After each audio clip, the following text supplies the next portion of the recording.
¿Qué tal, ruteros mochileros? Me encuentro en la Roca del Paller. Esta es una cala aquí en San Antonio de Calonja. Y os voy a enseñar lo que es la cala por arriba y en el fondo marino. Así que ponemos el turbosimorte.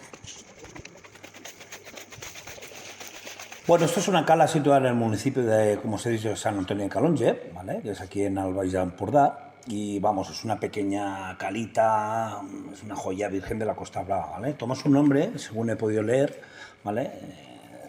Porque tiene una formación como rocosa junto a la orilla, que hace la forma de un pajar, por eso se llama la Roca del Paller, en catalán. Bueno, es de dimensiones muy reducidas, es un espacio más o menos de unos 32 o 45 metros de longitud y luego de anchura tiene unos 10 o 15 metros. Y bueno, combina dos tipos de arena, arena dorada y arena muy gruesa.